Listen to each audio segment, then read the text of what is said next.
Hey everybody, how's it going? Let's talk about your home recording studio. I don't really have anything big today or anything. I just kind of figured you all were sick and tired of listening to bits and pieces of the same song over and over and over for the last 6 weeks. Figured I'd kind of break it up a little bit here. Just a couple of kind of quick things here. Yeah, the Let's Mix Season 2 is still in progress. I'm still just kind of chopping away at editing all the video, all the footage that I shot to do that. I still haven't actually officially finished the mix. I figure I'll wait till closer to the end before I kind of shoot the final bit, and that'll give me all the time that I can possibly get to listen to the mix, make adjustments, things like that. So yeah, I hope it's been at least reasonably enjoyable. It's not a huge draw for views or anything, but it's something that I really enjoy doing, and it's something that I just haven't seen a whole lot of on YouTube, not for free. I mean, I do monetize those videos, so you had to sit through a couple ads on them, and hey, I do appreciate you doing that. And I figure I've probably got maybe another, let's see, this Thursday the second part of the guitars will go up, and then there'll probably be another 3, maybe 4 episodes after that. I'll get to the vocals, which might end up being 2 episodes, and then a couple of kind of final thoughts and final revisions kind of things. I thought about kind of turning this into a viewer's comment thing, but I'm really bad at doing that. Not only do I, jabber on too long about each comment, but I'm really bad at selecting them in the first place. I try to reply to all the comments that I can. I know I miss a few here and there, but I typically dedicate a day of the week and just spend a half hour or however long it takes to kind of address all the comments and everything that have come up, and I really appreciate all the input you guys have provided. I've gotten so much like positive feedback from you all. I really do appreciate it. And the technical questions that you have, I try to respond to the best of my ability. While I don't have experience with every piece of gear on the planet by any means, I try to at least provide a little bit of input to help you out whenever you come to me for help in the comments, and I do appreciate it. Let's see, upcoming things. About the only kind of big news, I haven't really been in like a big gear acquisition mode lately, and there was a little bit of a holdup with my ad revenue with AdSense. So I finally got a check, at least I think I did. They said they did, but I still haven't seen it reflected in my bank account yet, which means it's time to buy another piece of gear to review and then give away. Speaking of giveaways, the Roland Rubik's 22, I ended up lending that to a friend rather than giving it away for right now.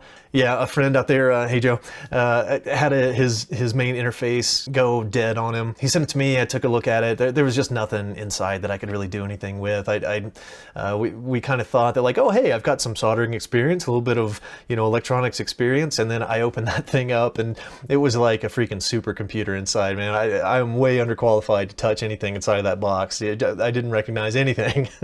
So I closed it back up. I sent it back to him along with the Rubik's. Hopefully that'll be a good substitute to at least get you by. You can make some music in the meantime while you shop for a new interface. So that giveaway is not going to happen anytime soon, but I got to digging around the basement. I've been cleaning up the basement since we moved in. That's just been our dumping ground for unopened boxes and stuff we don't know what to do with. So I've been cleaning up down there a little bit. I ran across my old MXL microphones. So I have a pair of the 991, I believe, which is MXL's small diaphragm, like pencil style condensers. And I also found my old MXL 990, which is a kind of a mid diaphragm.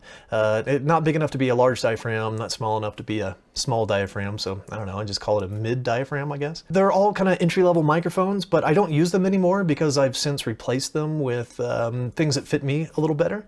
So I figured kind of as a substitute for giving away the Rubik's, I might give away those mics instead and see if you guys are interested in a couple of kind of entry-level MXL microphones. So I'll try to get that arranged here in the next couple of weeks and see what I can do.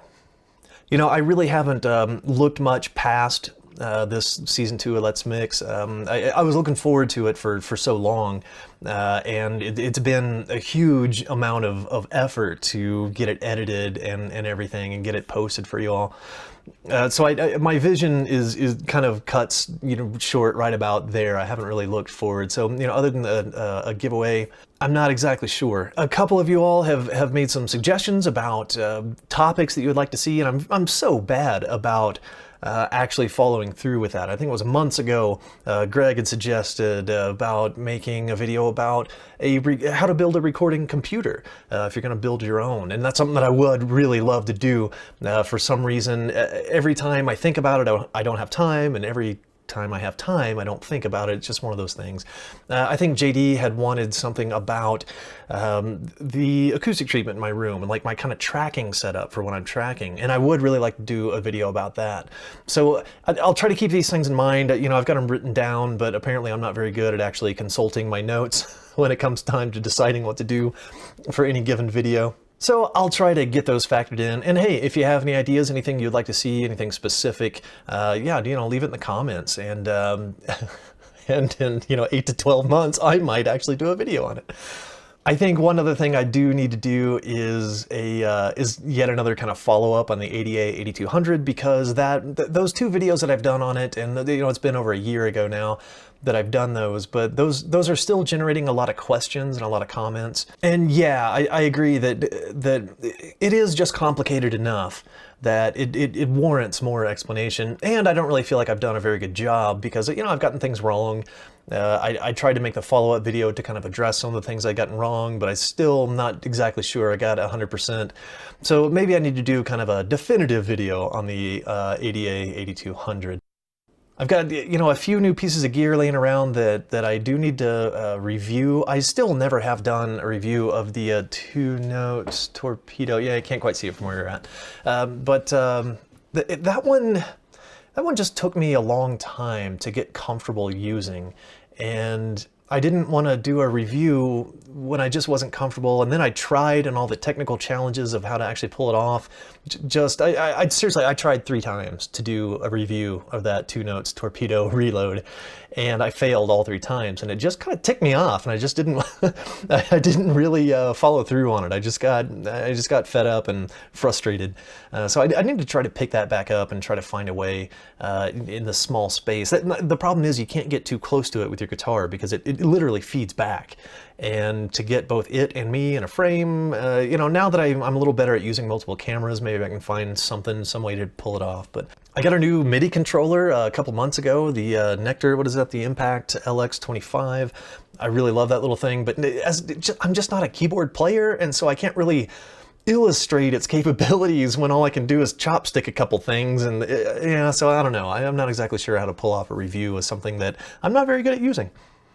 I still need to do an official review of this little guy. This thing is like the unsung hero of my channel. Pretty much every bit of audio, except for this is just going through my interface, but pretty much every bit of audio you hear on my channel goes to this little guy. Again, the reason I haven't really done a review on it is because I use it for such a small sliver of its total functionality. I just use it just to get my voice and my my audio interface output recorded at the same time. And that is so small of a piece of what this thing is capable of, and I don't really use it for anything else. So I'm not really sure I could give it a super thorough review. I would like to, I think I just need to dedicate a weekend to just sitting down with the instruction manual and just go through everything and learn how to do everything that it can do, and then, you know, try to record a review of it that way, because I don't really think anybody wants to watch a review of a product and only see 2 of the 100 things that it can do. So yeah, I'm kind of stuck on that one too. Oh, okay, one quick shout out here. I just learned yesterday that I have at least one new subscriber out in Minnesota, and that's my niece and nephew, Grant and Grace. Hi, it's good to see you all. Hope you all are doing well. So my wife came back from a visit and said that they had become new subscribers. So hi, you all. I hope you enjoy. Okay, I'm just going to go ahead and wrap this one up here. I just wanted to kind of break up the monotony of week after week after week of the Let's Mix Season 2. So just kind of toss this in as just a little change up and say hi. And yeah, if you have any ideas, any questions, comments, or anything like that, just leave them below and I'll get around to them. All right, thanks a lot, and I'll see you guys next time.